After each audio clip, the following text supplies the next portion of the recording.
എന്താ പേര്? പേര് രമ. മോളുടെ പേരോ? അക്ഷര. മോന്റെ പേരോ? അനന്തു. അനന്തു. എത്രയില് പഠിക്കുന്നത്? 9. മോള് 10th സ്റ്റാൻഡേർഡ്. ഓക്കെ. ഈ HIV ഉണ്ടെന്ന് പറഞ്ഞാൽ എപ്പോഴാണ് നിങ്ങൾക്ക് അറിഞ്ഞത്? 2003 ഞങ്ങൾ അറിയുന്നത് HIV പോസിറ്റീവ് വന്നു. അപ്പോ 3 കുട്ടികളും ഉണ്ടായിരുന്നോ? 3 കുട്ടികളും ഉണ്ടായിരുന്നു. മൂത്ത മോൾ എവിടെ? മൂത്ത മോള് ഇപ്പം എഞ്ചിനീയറിംഗിന് പഠിക്കുവാണ്.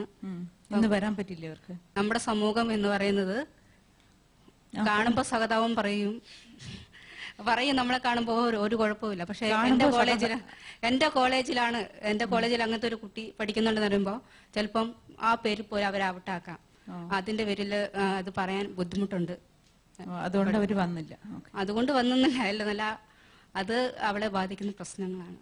അതുകൊണ്ടാണ്. ഇല്ല, ആ കുട്ടിക്ക് പോസിറ്റീവ് ആണ്. അവള് നെഗറ്റീവായ കുട്ടിയാണ്. അവള് നെഗറ്റീവാണ്. അന്നേരം ഈ 2 കുട്ടികൾക്കും പോസിറ്റീവ് ആണ്. 2 കുട്ടികളും പോസിറ്റീവ്. അപ്പൊ നിങ്ങൾ കല്യാണം കഴിഞ്ഞിട്ട് എത്ര കൊല്ലം കഴിഞ്ഞിട്ടാണ് അറിയുന്നത്? കല്യാണം കഴിഞ്ഞ 11ാമത്തെ വർഷമാണ് അറിയുന്നത്. 11th ഇയറിലാണ്. ഹസ്ബൻഡിനും ഉണ്ടായിരുന്നു HIV? ഹസ്ബൻഡിന് HIV ഉണ്ടെന്ന് പറഞ്ഞാൽ ഇത് ഞാൻ പറഞ്ഞല്ലോ, ഞങ്ങൾക്ക് 3 കുട്ടികൾ ഉണ്ടായി കഴിഞ്ഞാണ് ഹസ്ബൻഡ് പോലും അറിയുന്നത് HIV ഉണ്ടെന്നുള്ളത്. എന്ത് ജോലിയായിരുന്നു പുള്ളിക്ക്? പെയിന്റിങ്ങിന്റെ ഒക്കെ പണിയായിരുന്നു ഇവിടെ. പെയിന്റിങ്. എവിടെയുണ്ടായിരുന്നു പുള്ളി ആദ്യം ബോംബെയിലായിരുന്നു. പിന്നെ എന്നെ വിവാഹം കഴിച്ചു കഴിഞ്ഞ് പുള്ളി എവിടെയും പോയിട്ടില്ല, ഞങ്ങളുടെ കൂടെ തന്നെയായിരുന്നു. എവിടെയാ? ഏത് സ്ഥലം?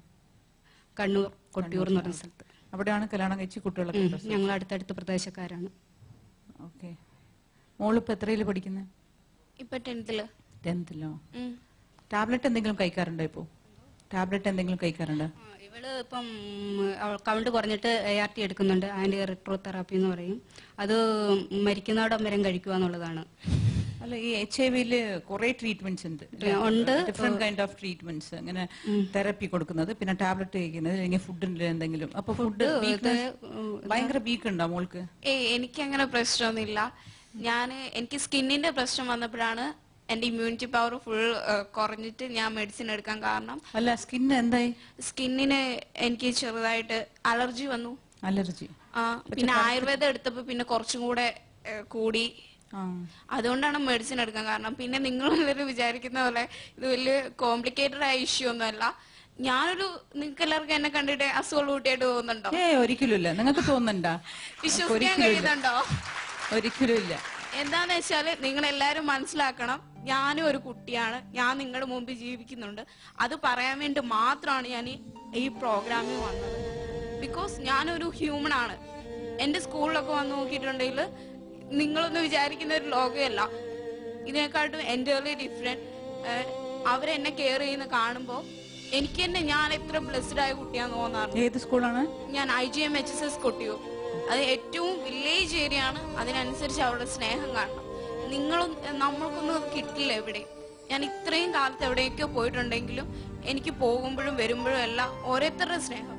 അതാണ്. എനിക്ക് ഈ അസുഖം കിട്ടിയില്ല, എനിക്കൊരു വിഷമം തോന്നിയിട്ടില്ല. ഞാൻ വളരെ ഹെൽത്തിയാണ്. ഞാൻ ഹെൽത്തി ആയിട്ട് ഫീൽ ചെയ്യുന്നു. പിന്നെ അതിനെക്കുറിച്ച് ഒരു പ്രശ്നം, എനിക്ക് ശാരീരികമായിട്ട് ഒരു പ്രശ്നമില്ല.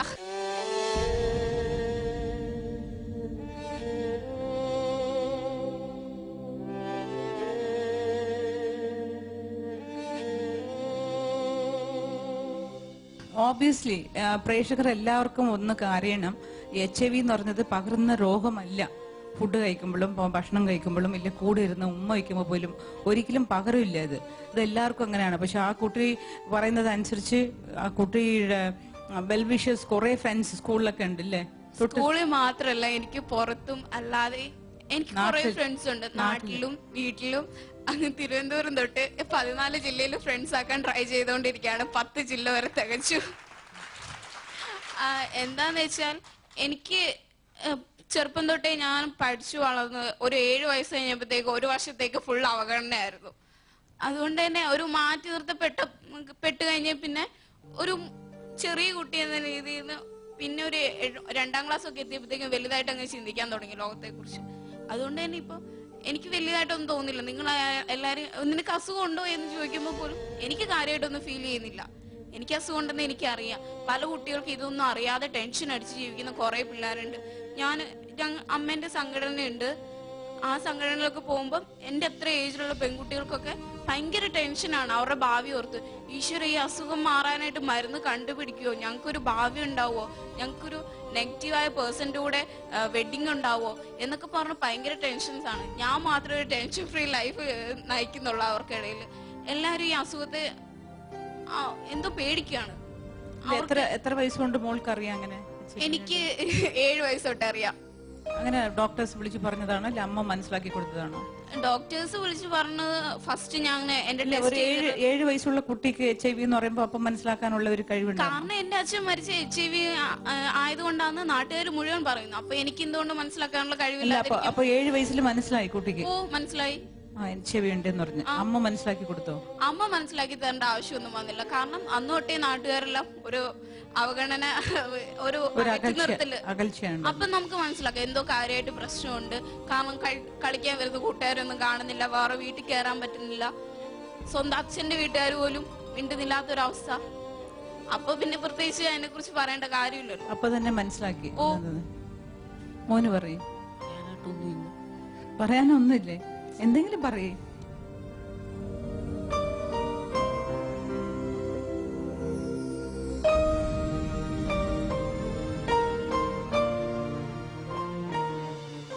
ഫ്യൂച്ചറിൽ എന്താകണമെന്ന് അത് ആഗ്രഹമുണ്ട്? Police officer. Police officer. Very good, very good. എന്നിട്ട് നന്നായിട്ട് ഭക്ഷണമൊക്കെ കഴിക്കാറുണ്ടോ? ഫ്രണ്ട്സ് ഒക്കെ എങ്ങനെയുണ്ട് മോന്റെ കൂടെ? കുഴപ്പമൊന്നുമില്ല. കുഴപ്പമൊന്നുമില്ലേ? അമ്മ നന്നായിട്ട് നോക്കാറുണ്ടോ? ടീച്ചേഴ്സ് ഒക്കെ എല്ലാരും നോക്കുന്നുണ്ടോ? Okay, all the best. പിന്നെ പറയൂ, നിങ്ങൾ സാമ്പത്തികമായിട്ട് ഇപ്പൊ എങ്ങനെ? സാമ്പത്തികമായിട്ട് ഞങ്ങൾ കുഴപ്പമില്ല എന്ന് പറയാൻ പറ്റില്ല. ഞങ്ങൾക്ക് ബുദ്ധിമുട്ട് തന്നെ. എന്താണെന്ന് വെച്ചാൽ 3 കുട്ടികളെ പഠിപ്പിക്കണം. ഞാൻ ഇപ്പൊ ഒരു ജോലി ചെയ്യുന്നില്ല. ജോലി ഇവരെ ഇട്ടച്ച് എനിക്ക് എങ്ങോട്ടും ജോലിക്കൊന്നും പറഞ്ഞുകൊണ്ട് പോകാൻ. അല്ല, ഈ അച്ഛൻ മരിച്ചത് എപ്പോഴാണ്? എത്ര കൊല്ലത്തിന്? അച്ഛൻ മരിച്ചത് 2003 മരിച്ചു. ഇപ്പൊ 9 വർഷം കഴിഞ്ഞു. അനന്തുവിന് 4.5 വയസ്സുള്ളപ്പം മരിച്ചതാണ്. അപ്പൊ ഈ 9 വർഷമായിട്ട് എങ്ങനെയാ കുടുംബം നടത്തി? ഞാൻ ജോലിക്ക് പോയായിരുന്നു ആദ്യം. ഏത് ജോലി? പോസിറ്റീവ് സ്പീക്കറായിട്ട് HIV/AIDS തന്നെ. സാലറി കൊടുക്കാറുണ്ടോ? 3000 രൂപ സാലറിയാണ് ഉള്ളത്. അന്ന് അവർ ചെറിയ കുട്ടികളായിരുന്നു. നമുക്ക് തൽക്കാലം പിടിച്ചു നിൽക്കാൻ ഒരു സ്റ്റേജ്. അത്ര ജോലിക്ക് പോകുന്നില്ല. ഇപ്പം ജോലിക്ക് പോകുന്നില്ല. ഇവര് വലുതായി.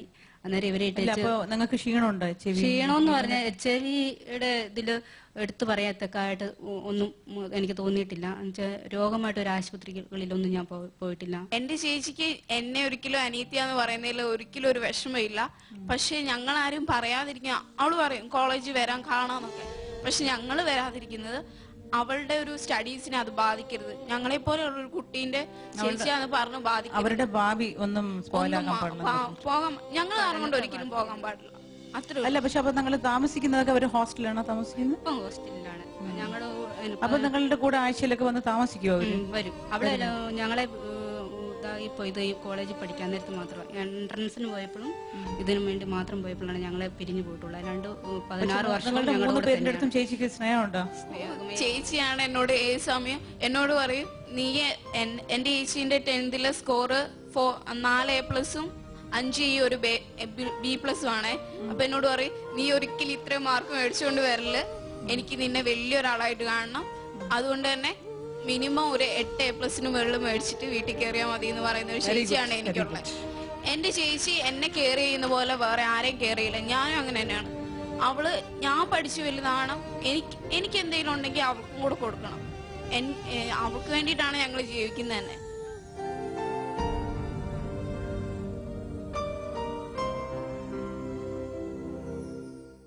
നമ്മുടെ വീട്ടില് എന്താന്ന് വെച്ചാൽ 5 സെന്റ് സ്ഥലമാണ് ഉള്ളത്. ഷാജിയുടെ പേരിലുള്ള സ്ഥലം എന്റെ പേരിലേക്ക് തന്നായിരുന്നു, വീടും സ്ഥലം. അതുകൊണ്ട് 5 സെന്റ് സ്ഥലത്തിൽ നമുക്കൊന്നും ചെയ്യാൻ പറ്റൂല. അങ്ങനെ ഞാൻ ഈ കുട്ടികളെ 5 സെന്റ് സ്ഥലം മാത്രമുണ്ട്. വീട് വെച്ചിട്ടുണ്ടോ? അന്ന് വീട് വെച്ചിട്ടുണ്ടായിരുന്നു. വീട് എന്ന് പറഞ്ഞാൽ സാധാരണ ഒരു വീട്. നമുക്ക് ആരുടെ പ്രശ്നങ്ങൾ ഇല്ലാണ്ട് ജീവിക്കാം, അത്ര തന്നെ. ആ വീട് തന്നെ ഞങ്ങളുടെ നിലനിൽപ്പിനും ആധാരം. അങ്ങനെ ഷാജി ഇങ്ങനെ സാമ്പത്തികമില്ലായ്മ വന്നത് ഇല്ലാന്ന് തന്നെ പറയാലോ. അതിപ്പോ എന്റെ ഷാജിയുടെ ആൾക്കാരെല്ലാം അനിയനുണ്ട്, നാത്തുമാരെല്ലാം ഉണ്ട്. പക്ഷെ അവരാരും നമ്മളെ തിരിഞ്ഞു നോക്കിയിട്ടില്ലെന്നുള്ള. ഞങ്ങളുടെ പാവപ്പെട്ടവരാണ്. അവർക്ക് സ്നേഹം മാത്രമേ എന്റെ വീട്ടിൽ നിന്ന് എനിക്ക് തരാൻ പറ്റുള്ളായിരുന്നു. അവരുടെ ഫാമിലി നല്ല ഫുൾ സപ്പോർട്ടാണ്. അവരാണ് ഞങ്ങളുടെ കാര്യം. അവരുടെ സ്നേഹം മാത്രമുണ്ട്, സ്നേഹം മാത്രം മതി. അവരുടെ ഒരു വീട്ടിൽ പോയിരിക്കുമ്പോ നമുക്ക് ഇരുന്ന് സ്നേഹം എത്ര ദിവസം വേണമെങ്കിലും അവിടെ പോയി താമസിക്കാം. അമ്മാവന്മാരാണെങ്കിൽ പോലും ഞാൻ പറഞ്ഞാൽ എന്ത് ചെയ്യും, അവരുടെ മക്കൾ പറഞ്ഞാൽ അതുപോലും ചെയ്യില്ല. എന്നോട് അത്രയ്ക്കും കാര്യമുണ്ട്. അതേപോലെ തന്നെ അച്ഛന്റെ വീട്ടുകാര് അവർക്കെല്ലാം എന്താ ഞങ്ങൾ അവരെ അപമാനിച്ചു കളഞ്ഞു, ഞങ്ങളൊന്നും അവരുടെ വീട്ടിലെ കുട്ടികളല്ല. സത്യം പറഞ്ഞാൽ അവരാണ് ഞങ്ങളുടെ അതിൽ നിങ്ങൾ തെറ്റുകാരില്ലല്ലോ. ഈ HIV എന്ന് പറഞ്ഞത് പകരുന്നത് ബ്ലഡിന്റെ വകയിലാണോ ഇല്ല ഏതിലാണെന്ന് പറയാൻ പറ്റില്ല. ഇപ്പൊ അവര് പറഞ്ഞു വരുമ്പോ അത് എല്ലാം ഞങ്ങളുടെ തെറ്റായിട്ട് വരും. പക്ഷെ അവരെയും തെറ്റ് പറയാൻ പറ്റില്ല എന്ന് ഞാൻ പറയുള്ളൂ. കാരണം അത്രയ്ക്കും ചിന്തിക്കാനുള്ള ശേഷിയുള്ളൂ. പക്ഷെ ഇവരുടെ ഫാമിലിയിൽ ഇത്രയും സ്നേഹം കൊടുക്കുന്ന ആ ഫാമിലീസ് വേണ്ടി എല്ലാവരും ക്ലാപ്പ് ചെയ്യൂ. എത്ര സ്നേഹം കൊടുക്കുന്നുണ്ട്. നമ്മളൊരു സൂക്കേടായിട്ട് ഒരു വയസ്സായിട്ടിരിക്കുന്നവർ, ഒരു പേഷ്യന്റ് ആയിട്ടിരിക്കുന്നവർ ഒരു ഹോസ്പിറ്റലിൽ പോയി നമ്മളെ കൊണ്ട് സഹായിക്കാൻ പറ്റില്ലെങ്കിലും നമ്മളെല്ലാവരും നമ്മളുടെ താരങ്ങളോടും ഇല്ലാതെ നമ്മുടെ പ്രേക്ഷകരോട് ഇത് കണ്ടുകൊണ്ടിരിക്കുന്നവർ എല്ലാവരുടെ അടുത്തും ഞാൻ പറയുന്നത്, ഞാനൊരു സോഷ്യൽ വർക്കറാണ്. ചെറുപ്പം തൊട്ട് കുറേ ഓർഫൻസിന്റെ ജോലി സോഷ്യൽ വർക്കൊക്കെ ചെയ്തിട്ടുണ്ട്. അങ്ങനെ നമ്മളെ കൊണ്ട് സാമ്പത്തികമായിട്ട് ഇപ്പൊ ചെയ്യാൻ പറ്റില്ലെങ്കിൽ ഇങ്ങനത്തെ ഉള്ള ആൾക്കാർക്ക് നമ്മളുടെ സ്നേഹം കൊടുത്താൽ മതി. അപ്പോൾ അത്രയും അവർ പറയുന്നുണ്ട്. അപ്പൊ നമുക്കത് മനസ്സിലാക്കാൻ പറ്റും. അപ്പൊ എല്ലാവരും സ്നേഹം കൊടുക്ക്.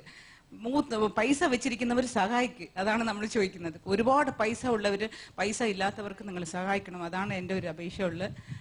എനിക്ക് ഒരു ചോദ്യം ചോദിക്കാനുണ്ട്. അത് ഞാൻ ചോദിക്കുന്നതില്ല, ചിലപ്പോൾ ഓഡിയൻസിന്റെ മനസ്സിൽ ഇങ്ങനെയാണ് HIV വന്നത് എന്ന് പറഞ്ഞിട്ട് ഒരു ചിന്താതിഥ ഉണ്ടാകും അല്ലെ. എല്ലാവർക്കും ബാഡ് ആയിട്ടും ഉണ്ടാകും, നല്ല ഇംപ്രഷൻ ഉണ്ടാകും. പക്ഷെ HIV വന്നിട്ട് ഒരിക്കലും ഒരു പ്രഗ്നന്റ് ആയിരിക്കുന്ന 2 ട്വിൻസിൽ ഒരു കുട്ടിക്ക് HIV വന്നിട്ടുണ്ട്, ഞാൻ കേട്ടിട്ടുണ്ട് അങ്ങനെ. പിന്നെ 3 കുട്ടികൾക്കും പോസിറ്റീവ് ആയിട്ടുണ്ട്. പിന്നെ 3 കുട്ടികൾക്കും നെഗറ്റീവ് ഉണ്ട്. അച്ഛനും അമ്മയ്ക്കും ഇല്ലാതെ കുട്ടികൾക്ക് മാത്രം എങ്ങനെയാ വന്നിട്ടുണ്ടെന്ന് അതുപോലും ഞാൻ കേട്ടിട്ടുണ്ട്. അങ്ങനെ പ്രവൃത്തി കൊണ്ടും പിന്നെ ഇങ്ങനെ നോട്ടത്തിലും ഹസ്ബൻഡ് ഹാബിറ്റ്സ് ആറ്റിറ്റ്യൂഡ് അതൊക്കെ എങ്ങനെ നന്നായിരുന്നോ? ഷാജി ഒരിക്കൽ പോലും അന്യ സ്ത്രീകളോട് അപമര്യാദയായിട്ട് സംസാരിക്കുകയോ പെരുമാറുകയോ ചെയ്യുന്നത് ഞാൻ കണ്ടിട്ടില്ല. ഇതുവരെ കണ്ടിട്ടില്ല. ഒരു സ്ത്രീയും പറയൂല ഷാജി അങ്ങനെ ഞങ്ങളോട് ഒന്ന് ഷാജി സംസാരിച്ചിട്ട് പോലുമില്ല എന്ന് പറയാൻ സത്യമാണ്. അത് സത്യമാണ്. അതെന്റെ ഞാൻ വിശ്വസിക്കുന്നു. അങ്ങനെ അത് വന്നു കഴിഞ്ഞിട്ടും അതിന്റെ മുമ്പും പുള്ളി നിങ്ങളുടെ അടുത്തൊക്കെ നല്ല സ്നേഹമായിട്ടുണ്ടായിരുന്നോ? ഷാജി വന്നു കഴിഞ്ഞ് അറിഞ്ഞു കഴിഞ്ഞാൽ ഷാജി എന്റെ ഒപ്പം ഇല്ലായിരുന്നു. ഷാജി 2 മാസം മാത്രമേ അറിഞ്ഞു കഴിഞ്ഞാൽ ഉണ്ടായിരുന്നുള്ളൂ. കുറ്റപ്പെടുത്താനും പറയാനും ഒന്നും ഷാജി കാത്തു നിന്നില്ല.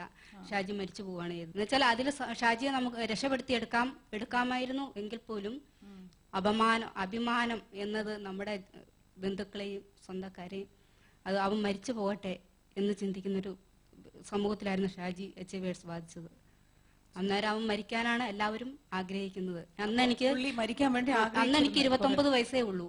ആ 29 വയസ്സിൽ എനിക്ക് ഷാജിനെ താങ്ങി നിർത്താനുള്ള കഴിവോ പ്രാപ്തിയോ സമൂഹത്തെ കുറിച്ചോ എനിക്കൊന്നും അറിയില്ലായിരുന്നു. ഇല്ലായിരുന്നു. എനിക്ക് ഈ സമയമാണെങ്കിൽ ഞാൻ അതിനെ എതിർത്തുന്നതിനെ ബന്ധുക്കളെ സ്വന്തക്കാരെല്ലാം എതിർത്തതിനെ ഞാൻ. പക്ഷെ എനിക്കിപ്പോ 38 വയസ്സ്. അല്ല, ആ സമയത്ത് ഫാമിലിയിലെ പുള്ളിക്കാരൻ മരിക്കട്ടെന്ന് ആലോചിക്കുമ്പോൾ നിങ്ങൾക്കും ഇങ്ങനെ ഒരു നെഗറ്റീവ് പോസിറ്റീവ് ആയിട്ടാണല്ലോ വന്നത്.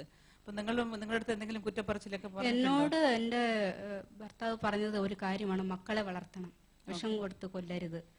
അതാ കർത്തവ്യം ഞാൻ ഇന്ന് ചെയ്യുന്നുണ്ട്. എന്റെ മക്കളെ വളർത്താൻ വേണ്ടി എന്നോട് പറഞ്ഞു, എവിടെ നീ മക്കളെ കൊല്ലരുതെന്ന് പറഞ്ഞിട്ടുണ്ടായിരുന്നു, നീ ഗവൺമെന്റിന്റെ അടുത്ത് ചെല്ലണം, അവര് നമ്മളെ സഹായിക്കും എന്ന് പറഞ്ഞു. പക്ഷെ എന്നെ സമൂഹം സഹായിച്ചിട്ടുണ്ട്. എന്ന് വെച്ചാൽ എന്റെ മക്കൾ ഇത്രയും വളർന്നു വലുതായിട്ടുണ്ടെങ്കിൽ അവരുടെ കൈകളിലൂടെ വന്ന ഇതുകൊണ്ടാണ് എന്റെ മക്കൾക്ക്. അത് ഇപ്പോഴും ഞാൻ പ്രതീക്ഷിക്കുന്നത്. എനിക്കിത് ഇത്രേ പറയാനുള്ളൂ.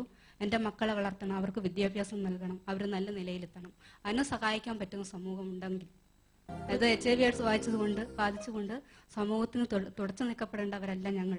ഞങ്ങൾക്ക് ജീവിക്കാൻ ഞങ്ങളെ അനുവദിക്കൂ എന്ന് മാത്രമേ എനിക്ക് പറയാനുള്ളൂ. അതുകൊണ്ട് ചെയ്യാൻ പറ്റുന്നത് ഞങ്ങൾക്ക് വേണ്ടി ചെയ്യുക. പിന്നെ ഇതൊരു ബോധവൽക്കരണം എന്ന നിലയിൽ സമൂഹത്തിൽ HIV AIDSനോട് മാറ്റം വരാൻ സാധിക്കുന്ന ആൾക്കാരുണ്ടെങ്കിൽ മാറ്റം വരുത്തണം. അതുകൊണ്ട് ഇനി അക്ഷരയോ അനന്തമോ മാത്രമല്ല സമൂഹത്തിലുള്ളത്, ഒത്തിരി അറിയപ്പെടാത്ത കുഞ്ഞുങ്ങളുണ്ട്. ഇന്ന് സ്കൂളിൽ പഠിക്കാതെ, എനിക്കിത് ആരോടും തുറന്നു പറയാൻ കഴിയാതെ പിള്ളേരടച്ച് ദാരിദ്ര്യവും പട്ടിണിയും കൊണ്ട് ഇന്നും കഴിയുന്ന കുറേ കുഞ്ഞുങ്ങളുണ്ട്. അവർക്ക് വേണ്ടിയെങ്കിലും ഇത് ഒരു ഇതാകട്ടെ എന്നും ഞാൻ വിശ്വസിക്കുന്നു. അക്ഷരം മോൾക്ക് എന്ത് പറയാനുണ്ട്? എൻ്റെ അച്ഛനെ കുറിച്ചാണെങ്കിൽ ഞാൻ 7 വയസ്സ് വരെ എൻ്റെ അച്ഛനെ കണ്ടിട്ടുള്ളൂ. ഏറ്റവും സ്നേഹം തന്ന ഒരാളാണ്.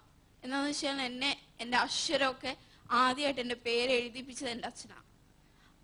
എൻ്റെ അച്ഛനാണ് എൻ്റെ ഹീറോ. ആ ടൈമിൽ അറിയാത്തതായിട്ട് ഒരു കാര്യമില്ല. പാട്ട് തൊട്ട് എന്നെ കവിത ചൊല്ലിപ്പിച്ച് സ്കൂളിൽ കേൾപ്പിച്ച് 1st, 2nd, 3rd അങ്ങനെ എന്തോ ഒരു പ്രൈസ് മേടിച്ചു തന്നിട്ടുണ്ടെന്നോ. അത്രയ്ക്ക് ലവിങ് ആയ ഒരു അച്ഛനായിരുന്നു. പിന്നെ നിങ്ങളോട് എല്ലാവരോടും എനിക്ക് പറയാനുള്ളത്, ഞങ്ങളെ മനുഷ്യരായി തന്നെ കാണുക. എല്ലാവരും അങ്ങനെ തന്നെ കാണും. പിന്നെ ഞങ്ങളെ പോലെ ഇനി അറിയപ്പെടാത്ത കുറെ കുട്ടികളുണ്ട്. അവരെ അതേപോലെ അറിഞ്ഞിട്ടുണ്ടെങ്കിൽ തന്നെ ആരും അകറ്റി നിർത്തരുത്. നിങ്ങളിൽ ഒരാളായി തന്നെ കാണുക. ഞങ്ങളും ഈ ഭൂമിയിൽ തന്നെ ജനിച്ചവരല്ലേ, അപ്പൊ അതിൻ്റെതായ റെസ്പെക്ട് ഞങ്ങൾക്കും തരിക. പിന്നെ ഈ ജീവിക്കുന്ന ജീവിതം വളരെ അതിലൊന്നും എനിക്ക് ആരോടും പരാതിയില്ല. ഈ അസുഖം കിട്ടിയതില്ലോ അല്ലെ നിങ്ങൾ ആരെങ്കിലും എന്നോട് മുഖം കറുപ്പിച്ച് സംസാരിച്ചാലോ അതൊന്നും എന്നെ ബാധിക്കുന്ന കാര്യമല്ല. എന്നോട് പോസിറ്റീവായിട്ട് ഇടപെടുന്നവരുണ്ട്. അവർ എനിക്ക് വേണ്ടി ടൈം സ്പെൻഡ് ചെയ്യാൻ ആഗ്രഹിക്കുന്നവരുണ്ട്. അവർക്കിടയിൽ ജീവിക്കാനാണ് എനിക്ക് താല്പര്യം. അല്ലാതെ നിങ്ങൾ ആരെങ്കിലും മുഖം കറുപ്പിച്ചാലോ നിങ്ങളുടെ ഇടയിൽ ഞാൻ നിൽക്കൂല. എനിക്ക് വേണ്ടിയിട്ട് ജീവിക്കുന്നവരുണ്ട്, അവർക്ക് വേണ്ടിയിട്ട് ഞാൻ ജീവിക്കും. പിന്നെ ഞാൻ പഠിക്കണമെന്ന് താല്പര്യപ്പെടുന്ന കുറേ ആൾക്കാരുണ്ട്. പിന്നെ എനിക്ക് ഈ ലോകത്തോട് കാണിക്കാനുള്ളത് കുറച്ച് കർത്തവ്യം കൂടിയുണ്ട്. കാരണം ഇപ്പൊ എൻ്റെ അച്ഛൻ മരിച്ചിട്ട് 10 വർഷം. അതിന് മുമ്പ് ഞങ്ങളെല്ലാം മരിച്ചു പോകുമെന്ന് പറഞ്ഞവർ വരെ ഉണ്ട്. അവരുടെ മുമ്പിൽ എനിക്ക് കാണിച്ചു കൊടുക്കണം ഞാൻ ഇത്രയും നാൾ ജീവിച്ചു, നിങ്ങളുടെ മക്കളെക്കാട്ടും നല്ലൊരു നിലയിലെത്തി. ഇനിയും എനിക്ക് എന്റെ നാടിന് വേണ്ടിയിട്ട് എന്തെങ്കിലും ചെയ്യണം. എന്റെ നാടിനെ സർവീസ് ചെയ്യണം. അല്ലെങ്കിൽ എനിക്ക് ഒറ്റ ഒരാളെങ്കിലും ഏറ്റെടുത്ത് പഠിപ്പിക്കാനോ അവർ കുടുംബം ഏറ്റെടുക്കാനോ കഴിയുന്ന ഒരു വിധത്തിൽ ഞാനൊക്കെ അതിന് ഇപ്പൊ എനിക്ക് കഴിയില്ല. പക്ഷെ മേബി ഒരു 10 years കഴിയുമ്പോൾ എനിക്കൊരു ജോലി കിട്ടിക്കഴിഞ്ഞോ ഞാൻ എന്തായാലും തീർച്ചയായും എന്റെ നാടിന് വേണ്ടി അല്ലെങ്കിൽ ഒരു കുടുംബത്തിന് വേണ്ടിയിട്ടെങ്കിലും ഞാൻ സർവീസ് ചെയ്യും. അത് ഉറപ്പാണ്. മോൾക്ക് ഇപ്പൊ എത്ര വയസ്സുണ്ട്? 16 വയസ്സ്. 16. ഓക്കെ. ഇനി ജീവിതത്തിൽ എന്ത് പഠിക്കണം എന്ന് ആഗ്രഹമുണ്ട്? ഇപ്പം പ്രത്യേകിച്ച് ഞാൻ ഒന്നും പറഞ്ഞു വെച്ചിട്ടില്ല. എൻ്റെ ചേച്ചി പറഞ്ഞു എഞ്ചിനീയറിംഗ് എഞ്ചിനീയറിംഗ് ചെയ്യാം. പിന്നെ ഞാൻ BSW അത് കഴിഞ്ഞിട്ട് MSW എടുക്കാനാണ് താല്പര്യം. അതിനുശേഷം IAS ചെയ്യണമെന്നുണ്ട്. അതിനുള്ളൊരു ഭാവി ഉണ്ടാവുമെന്ന് ഞാൻ പ്രതീക്ഷിക്കുന്നു. അതിനായിട്ട് ഇപ്പോഴേ ട്രൈ ചെയ്യുന്നു. എനിക്ക് MSW പഠിക്കാനാണ് താല്പര്യം. Very good. എല്ലാവരും ഈ കുട്ടീന് വേണ്ടി ഒരുപാട് പ്രാർത്ഥിക്കണം. എന്തറിയാവോ, ഇത്രയും വാശിയുണ്ട് കണ്ടോ, മനസ്സിൽ ഭയങ്കര ഒരു വാശിയുണ്ട്. എല്ലാവരുടെ മുമ്പിൽ വന്ന് കാണിക്കണം, ജയിച്ച് കാണിക്കണം. ഭയങ്കര ഒരു വിൽ പവറാണ്. അപ്പൊ അതിനുവേണ്ടി ആ കുട്ടി അങ്ങനെ തന്നെ വരട്ടെ, ഒരു IAS കാര്യമായിട്ട് വരട്ടെ എന്ന് നമുക്ക് പ്രാർത്ഥിക്കാം. സോ മോളുടെ എല്ലാ ആഗ്രഹങ്ങളും നടക്കാൻ വേണ്ടി എന്റെ എല്ലാ ബ്ലെസ്സസും ഉണ്ട്. അക്ഷര ഇപ്പൊ ഇത്രയും പറഞ്ഞതിൽ എനിക്ക് അക്ഷരയ്ക്ക് ഒരു പ്രശ്നം ഉണ്ടെന്നല്ല തോന്നുന്നത്. അക്ഷരയിൽ ഇത്രയും കുറെ സ്ട്രെങ്സും ശക്തിയും ഉണ്ടെന്നാണ് ഇതിലിപ്പോ നമ്മൾക്ക് മനസ്സിലാവാൻ സാധിച്ചത്. വളരെ ബോൾഡാണ് അക്ഷര. വാസ്തവത്തിൽ HIV പോസിറ്റീവ് ബാധിച്ച പേഷ്യൻസിന്റെ ഒരു സ്പോക്സ് പേഴ്സൺ ആയിട്ടാണ് ഇപ്പൊ അക്ഷര ഇവിടെ ഇത്രയും നേരം സംസാരിച്ചത്. അക്ഷര, എനിവേ ഓൾ ദി ബെസ്റ്റ് അക്ഷര. അക്ഷരയുടെ ഈ വിൽ പവർ എനിക്ക് തോന്നുന്നു സത്യത്തിൽ ഒത്തിരി ഒരു തെറ്റും ചെയ്യാതെ ഒത്തിരി ബുദ്ധിമുട്ട് സഹിച്ച് ജീവിക്കുന്ന ഒത്തിരി ആൾക്കാരുണ്ട് നമ്മുടെ സമൂഹത്തിൽ. അവരൊക്കെ തിരിച്ചു വരാനുള്ള ഒരു പ്രചോദനമാണ് അക്ഷരയുടെ ഈ വാക്ക്. എല്ലാ ആശംസകളും. നിരപരാധികൾ രോഗത്തിനടിമപ്പെട്ട് അല്ലെങ്കിൽ ഒരു മാരക രോഗത്തിനടിമപ്പെട്ട് ജീവിക്കുക, അവരെ സമൂഹം മാറ്റി നിർത്തുക, അതെന്തർത്ഥത്തിലാണെന്ന് മനസ്സിലാകുന്നില്ല ആളുകൾ ഈ ഒരു വിഭാഗത്തെ ഇങ്ങനെ മാറ്റി നിർത്തുന്നത്. കാരണം ഇവരൊരു തെറ്റും ചെയ്തിട്ടില്ല, ഇവരുടെ അച്ഛനും തെറ്റ് ചെയ്തിട്ടില്ല. തെറ്റ് ചെയ്തത് മറ്റാരൊക്കെയാണ്, പക്ഷെ ബലിയാടായതൊരു കുടുംബം. തീർച്ചയായിട്ടും ഈ പെൺകുട്ടിയുടെ ആ ഒരു ഇച്ഛാശക്തി അത് നമുക്ക് തോന്നുന്നു. കാരണം മനസ്സിന്റെ വിൽ പവർ എന്ന് പറയുന്നത് ശരീരത്തിന്റെ ഏത് ഇതിനെയും അതിജീവിക്കുന്ന ഒരു സംഭവം തന്നെയാണ്. എപ്പോഴും മനസ്സിന്റെ പവറാണ് നമ്മളെ മുന്നോട്ട് നയിക്കുന്നത്. തീർച്ചയായിട്ടും ഒരത്ഭുതം തന്നെ ചിലപ്പോൾ സംഭവിച്ചേക്കാം, തീർച്ചയായിട്ടും സംഭവിക്കാം. കാരണം ഇവരുടെ കാര്യത്തിൽ ആ ഒരു ഇച്ഛാശക്തിയും ദൈവാനുഗ്രഹവും കൊണ്ട് ആ കുട്ടി ആഗ്രഹിച്ച ലെവലിനപ്പുറം അവരുടെ ജീവിതം പോകുന്നുള്ളതാണ് ഞങ്ങളുടെയൊക്കെ പ്രാർത്ഥന. തീർച്ചയായിട്ടും നമുക്കെല്ലാവർക്കും ഒരുപാട് ദുഃഖങ്ങൾ എല്ലാവരുടെ മനസ്സിലുണ്ടാവും. നമ്മളത് പുറത്ത് കാണിക്കാതെ ഒരുപാട് പേര് പിടിച്ചു നിൽക്കുന്നുണ്ടാവും, ഞാനായാലും എല്ലാവരായാലും. പക്ഷെ ഞാൻ വിചാരിച്ചു നമ്മളൊക്കെ ഭയങ്കര ബോൾഡ്നെസ് ആയ അതൊന്നും അല്ലാതെ ഈ കുട്ടിയുടെ മുമ്പിലൊക്കെ സത്യം പറഞ്ഞാൽ ഞാനൊക്കെ തല കുനിച്ചു പോവുകയാണ്. കാരണം ഈ ഒരു കുട്ടി മാത്രം മതി ഈ അമ്മയ്ക്ക് സത്യം പറഞ്ഞ ഒരു സമാധാനമായിട്ട് ഇനി മുന്നോട്ട് ജീവിക്കാൻ. അപ്പൊ നമ്മളുടെ എല്ലാവരും പ്രാർത്ഥന എപ്പോഴും അവരുടെ കൂടെ ഉണ്ടാവണം. സത്യം പറഞ്ഞാൽ എനിക്കിതൊക്കെ കേട്ടിട്ട് ഞാൻ വിചാരിച്ചു ഇവരൊക്കെ ഇങ്ങനെ ഇത്ര ബോൾഡായിട്ടൊരു കുട്ടിയൊക്കെ ഉണ്ടാവാന്ന് പറഞ്ഞാൽ അത് ഈ ലോകത്തിന്റെ സത്യം പറഞ്ഞ ഒരു പുണ്യം തന്നെയാണെന്നാണ് എനിക്ക് തോന്നുന്നത്.